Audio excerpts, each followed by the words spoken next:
All right, well let's change directions here. Like we were saying at the beginning of the show, great benefit happening over at the Music Box this Sunday, 6:30 p.m. Rock of Faith, a transformation of the soul, a journey from addiction to recovery, told through music. It's done for the Stella Maris Foundation, and let's bring on our guest, Carole Negus. Seth? Seth? Hello, welcome to the show. How are you, Carole? I'm great. How are you? We are fantastic. Now that we've told all the details of the event, it was great talking to you. Have a great night. See you later. No. Well, thanks for coming on to talk about everything today. Okay, well, what would you like to know? Well, why don't we start with a little background on Stella Maris for people that don't know. Give them an idea what you do so that we can tell them how the benefit will help. So I'm the director of nursing at Stella Maris. I've been here for actually since 2013. Okay. This is a benefit for Stella Maris. For those of you that don't know what Stella Maris is, it's basically the oldest alcohol and drug rehab, we think, in the United States. Wow. Been around for 75 years. We opened our doors in 1948 with the help of priest from St. Malachi's Church and some members of Alcoholics Anonymous, and started out basically as just a sober house for men, and have now turned into a place where we have literally 70 people living on our campus at all times. I call it the Campus of Hope. The Rock of Faith is something that I started based on my own recovery story, and I started it out of First Baptist Church in Cleveland Heights. It was a production I started 14 years ago, telling my story, and I used the proceeds to benefit other recovery sober housing networks in the Cleveland area. That's how it started. Okay. And the reason I continue it is because it's really important for the stigma of addiction, for people to have an understanding of the fact that alcoholics and drug addicts were just really normal, regular people that have a disease. And if we have the willingness to come to a place like Stella Maris or some of the other places in the Cleveland area and try to get sober, we can achieve great things in sobriety, and we can become great people and do great things. So it's my opportunity to give back to the community. And I am getting close to retiring, so I decided to move the Rock of Faith to Stella Maris, where I have worked for so long, and leave it here for them to take on after I leave. So that's what's going on. So if somebody has an addiction problem, can they just go there and check in, or how does that work? So we have walk-in hours pretty much all day long from like 8:30 to 2:30, and it is a central intake. So that means that if you walk through the door, we will figure out what you need and we will make sure you get it. Okay. Carole, explain to me what is going on out there today. Is it hard drugs? Is it fentanyl? Is it alcohol? Is it more and more of all of the same? What is it that is rising and becoming the preeminent problem? Yeah, we have a lot of really scary things going on out in at least the Cleveland area for sure. I just came back from the opiate conference in Columbus and talked with a bunch of different providers in all different counties in the state of Ohio. And it's a lot of the same thing, but the big message really out there is that there are no safe drugs on the street, and that everything is cut with everything. And that's what we're seeing, is that the fentanyl is cut with crystal methamphetamine, the crystal methamphetamine is cut with fentanyl, the cocaine is cut with methamphetamine or with fentanyl. And the clients come in the door, the first thing that happens is they get a drug screen. And many times they are like, what are you talking about? I don't do that. I only do this. And they're really, really, really stunned. So that is the message that I try to get out there as much as I can, which is that you need to test your drugs. There are no safe drugs on the street. Really, the best thing is abstinence altogether. But if you can't do that, please test your drugs. Use fentanyl strips. They're being handed out all over the place. We hand them out. And then also, another thing that we're seeing is a huge rise in alcoholism in the last, COVID really shut down the alcoholics coming into treatment. And now we're seeing this influx of people that have relapsed during COVID, and they're all coming back. But another thing that's really strange is the combination of alcoholic and opiate addict. And we've seen a huge rise in that. And I say 10%, but that's significant. Yeah. Because if you know anything about heroin users, they don't use alcohol. Right. Alcoholics don't use heroin. So the fact that we're seeing the people coming in using both is really scary. So, and the last thing I'll say is that crystal methamphetamine, I think, is on the rise in Cleveland in a big, bad way. Right. Unfortunately. Why do you think that is, Stella? Because and correct me if I'm wrong on this. I'm not a user, obviously, but or maybe not, obviously. There's enough information, at least in my head, that says if you do crystal meth, you are gonna die. I mean, there's so much information out there, and there's so many videos of people just rotting away, literally rotting away. There's so much proof of it. What leads people to it still? One of the things is that there's this little underground network that goes on, and one of the messages out there is that if you can't get your fentanyl or your dope, so to speak, and you know that you're going to get sick, if you get crystal meth, which is very readily available and much cheaper, okay, it'll keep you from going into opiate withdrawal. That's what the message is on the street. Okay. Is it an accurate message? No, not really.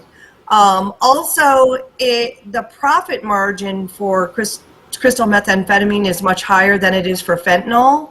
And so the dealers give free samples and things like that on the street. And that's another reason why they're cutting the drugs with crystal methamphetamine, because they're trying to get people hooked. I mean, we've got some dealers out there with business plans. Right. Good.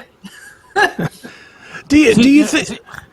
Go ahead, Seth. The problem that I think that we have is that you need to start treating just an addiction problem altogether, because it's not just drugs. I mean, people are just addicted to everything. People are addicted to food. People are addicted to their phones. People are addicted to whatever you put in front of them for whatever reason. So drugs just happen to be part of it. But I think that, what's the treatment like when you go into a place like this?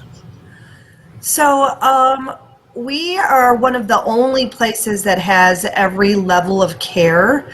So you could actually be here for quite some time.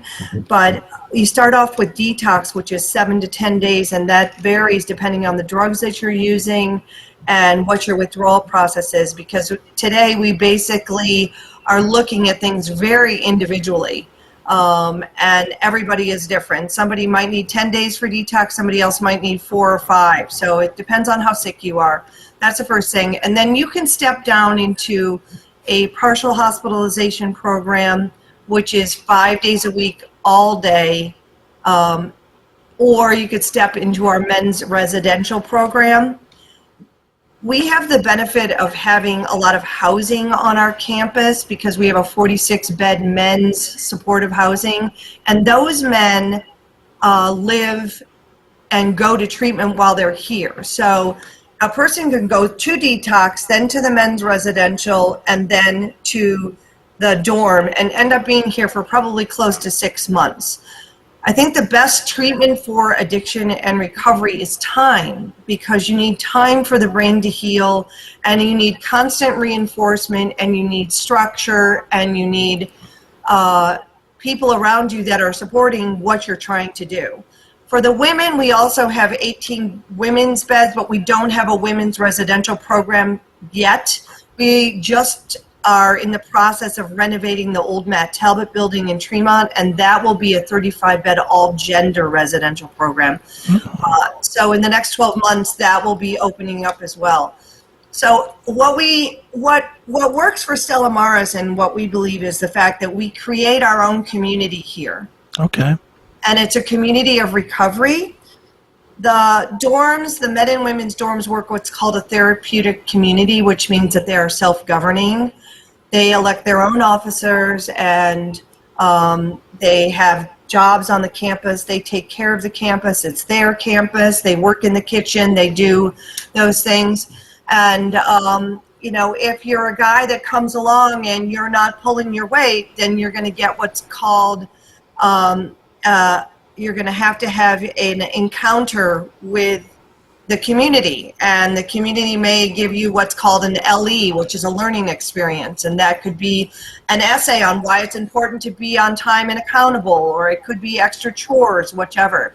But they all hold each other accountable by doing things, by giving push-ups or pull-ups, and the staff does the same thing as well, and we all work together as a community to help each other get sober, stay sober. Sure. So it's a pretty cool place. There's no place really like it.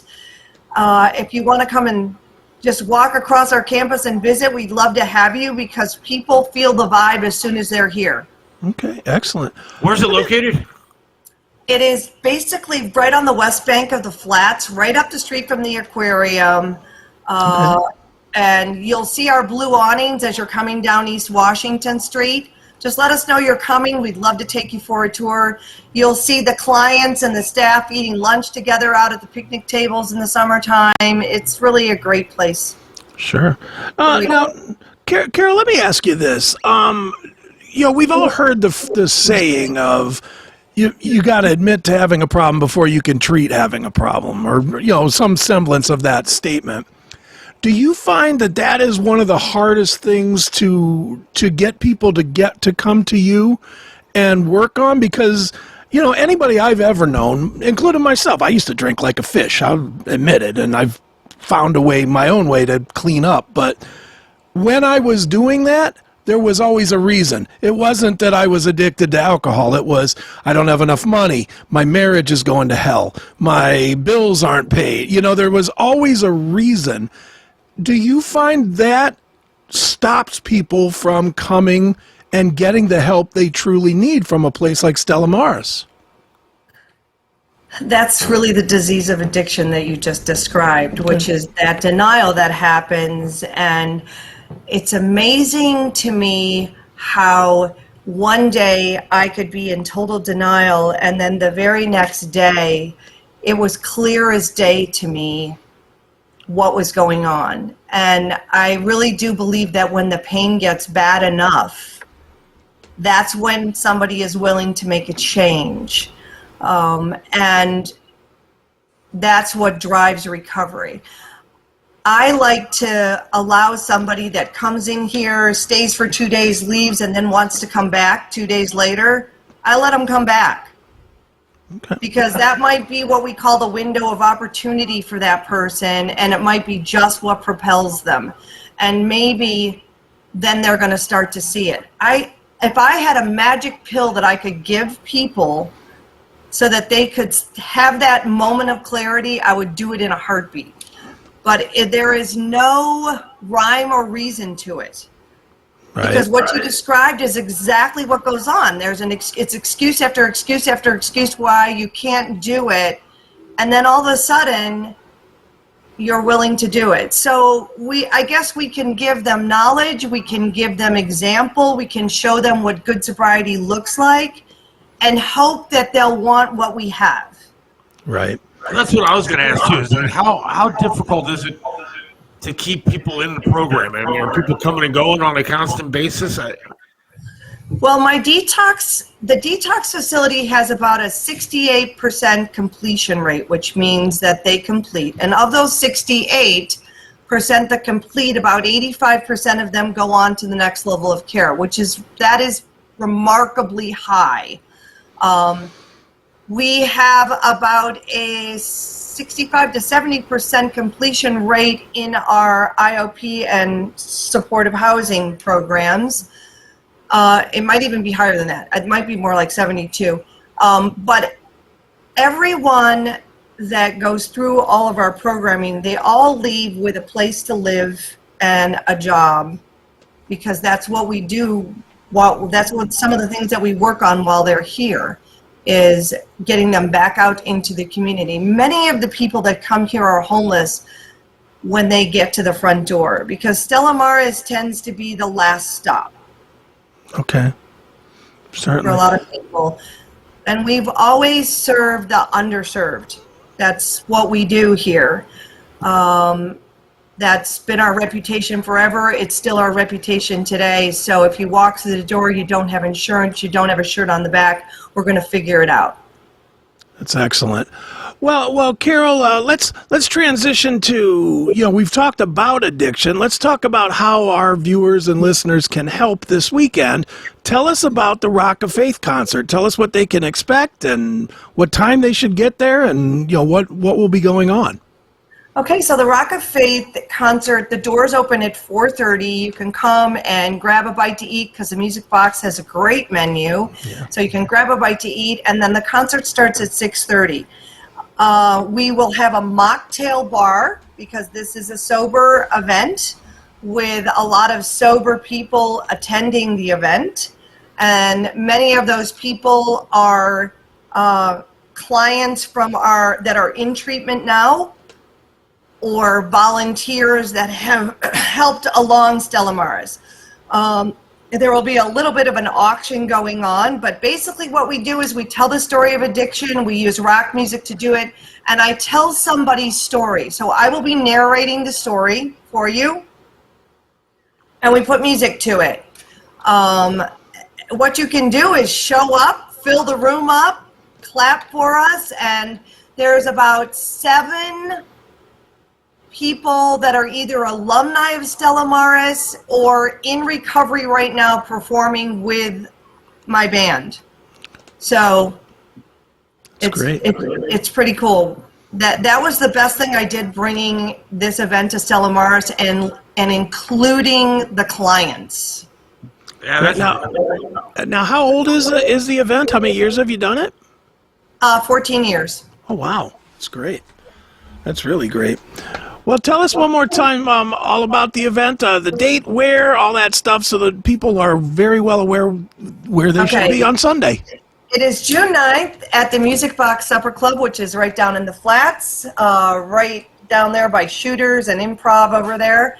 The doors open at 4:30, concert starts at 6:30, and really, I promise, you'll be out of there by 8:30. So you'll still be able to go home or, enjoy a little bit of the day. So, just don't go hit the bars, right? We really hope to see you. That's awesome.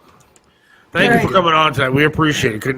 It's a great cause, and it sounds really cool. So, all right. Thank you for having me. All right. Thanks, Carole. All right. Bye-bye. Bye-bye. All right. There goes Carole. Carole Negus. Yeah, it's Stella Maris. One more time, I'll give that plug out one more time. It's at the Music Box Supper Club on Sunday, June the 9th.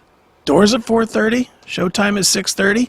You'll be home at 8:30 from what Carole says, so that's a good cause. You see all the commercials for online gambling, but you're afraid to try them because you just don't want to lose, right?